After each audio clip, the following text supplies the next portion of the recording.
In January 2025, India's Minister of Railways, Communications, Electronics, and Information Technology, Ashwini Vaishnaw, boldly announced at the World Economic Forum that India's first domestically produced semiconductor chips would debut in 2025, using 28 nanometers process technology, with the goal of becoming a global semiconductor manufacturing hub. Not only that, India has set an even grander ambition. By 2030, it aims to capture 10% of the global semiconductor market, growing its market size from $45 billion in 2023 to over $100 billion. The Bharat Empire is indeed making a remarkable move. $100 billion is just a small target. In 2021, the Indian government launched the India Semiconductor Mission, planning to invest $10 billion to build a complete semiconductor ecosystem. Sounds impressive, right? From design and manufacturing to packaging and testing, India wants to cover it all, even proclaiming the slogan, "From chip recipient to chip maker." With $10 billion, they aim to create a $100 billion chip empire by 2030. What a great deal. But for an industry as vast as chip design, manufacturing, packaging, and testing, $10 billion is actually peanuts. Perhaps the Bharat Empire is so used to a beggar's life that it doesn't know how normal countries invest in the chip industry. In 2014, the Chinese government launched the National Integrated Circuit Industry Investment Fund, completing 3 phases of investment by 2024, totaling nearly $100 billion, with local governments contributing about $70 billion, plus countless fiscal subsidies and tax breaks. At the same time, Chinese universities, research institutions, and private companies poured in massive talent and funds, far exceeding government investment. In this nationally coordinated project with tens of billions of dollars, it took the Chinese 10 years to master the 28 nanometers chip process, achieving independent production and setting industry benchmarks for cost and yield. Below 28 nanometers, China's chip industry faces significant challenges, heavily reliant on Dutch ASML lithography machines, with raw materials like photoresist and components also dependent to varying degrees on Western companies. So, under sanctions from the US, China's most advanced chip maker, SMIC, has only progressed to 7 nanometers, achieving a 5 nanometers equivalent after multiple improvements. Beyond that, even with China's massive market demand, strong R&D system, and substantial financial backing, further progress is tough. Where does China stand in the global chip manufacturing system today? Taiwan ranks first, with TSMC representing the most advanced processes and monopolizing most of the world's high-end chip production. Korea comes second, with Samsung lagging behind TSMC in advanced processes but ahead of Chinese firms. The US companies Intel and Global Foundries have fallen behind. Global Foundries has given up on advanced process R&D, and the US's last hope, Intel, can't compete with TSMC and is even outperformed by Samsung. But the US has absolute influence and control over TSMC, so it can still be considered a leader in chip manufacturing. Thus, the first tier is America-Taiwan. The second tier is Korea, and China is in the third tier, behind America-Taiwan, but closing in on and soon surpassing Korea, ahead of Japan and Europe. China's biggest disadvantage compared to America-Taiwan is the blockade of advanced equipment like EUV.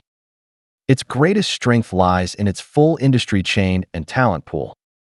China is the only country in the world capable of independently designing, manufacturing, packaging, and testing chips while producing all key equipment domestically.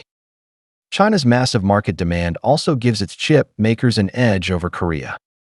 For example, after Chinese firms mastered memory chips, domestic companies and consumers overwhelmingly favored local chips, a purchasing power that small nations like Korea can't match. So, in the next 5 years, it's foreseeable that the US will still lead in chip processes, with China close behind, while Korea, Japan, and Europe gradually fall back. So where does the Bharat Empire stand in chip manufacturing? Far behind China. So far you couldn't spot it with a telescope. India has yet to put a single modern chip factory into production. All its high-profile cases remain in PPT slides, existing only in the propaganda of Indian officials and Bharat media. Take Tata's 28 nanometers fab, for instance. It's still far from production, but frequently grabs headlines in Indian media, claiming plenty of attention. On screens, it seems to be neck and neck with China. Crank up the brightness, and it might even surpass China. Simply put, India's current chip manufacturing level is essentially no different from Afghanistan's. India's advantage is that it can spend big to buy 28 nanometers chip production lines and get them running. Afghanistan's advantage is that it doesn't make as many laughable mistakes as India, becoming a global joke. Yes, you can never imagine how many surprises the Bharat Empire can bring. China pursues chips because its market demand is enormous.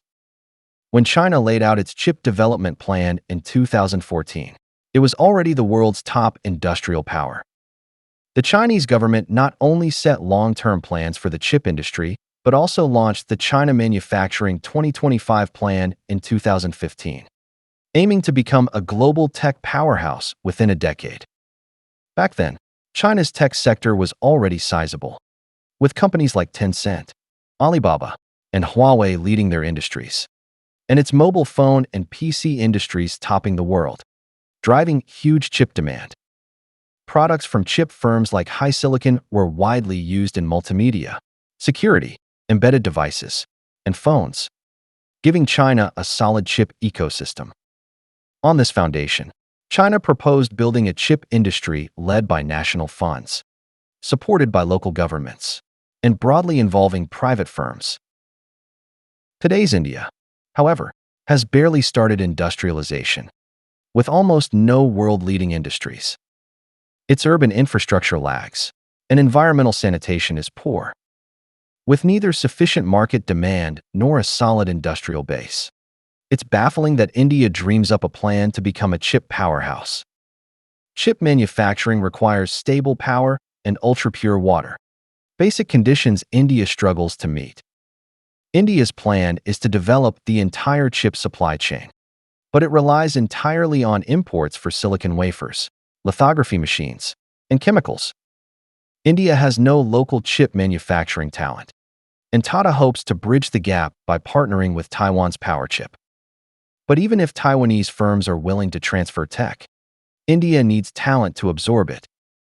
Chip manufacturing demands top-notch engineers. A single mistake can cost far more than in software. India claims to hold 20% of the world's chip talent, but I don't know where that figure comes from. Maybe it's because Silicon Valley chip firms hire tons of Indian employees. But here's the thing. Before US chip companies heavily hired Indians, they dominated the field. Once Indian employees hit a certain ratio, the industry tanked fast. Look at Boeing, and you'll see I'm not making this up. Yes, the US chip industry once crushed Taiwan and Korea, but now Global Foundries has given up on advanced processes, and Intel teeters on bankruptcy, perhaps showing the fearsome impact of Indian engineers. The US at least has deep pockets and can afford to mess up, even taking over TSMC if push comes to shove. But does India have that kind of capital to waste? Chip investments have long payback periods and could easily go down the drain, which, for an Indian government with endless plans and spending everywhere, might not be a wise move. Besides, a mere $10 billion is laughably small. India-made iPhones were reportedly found with excessive E. coli, shocking many who say they can't accept electronics from India, though Bharat netizens slammed it as smear and rumor. But recently, an Air India Boeing 777 turned back because most of its toilets clogged, leaving passengers without access. A story widely reported and mocked globally, leaving Bharat netizens speechless. Chip manufacturing demands far higher hygiene than phone assembly. If shit-flavored chips hit the market one day, that'd be another epic laugh. I won't urge the Bharat Empire to ditch chip manufacturing, but I suggest they make more potato chips first to feed their people. The Bharat Empire needn't worry about lagging in chips or AI-powered industries. China has DeepSeek. You have deep shit. A terrifying balance no one dares challenge.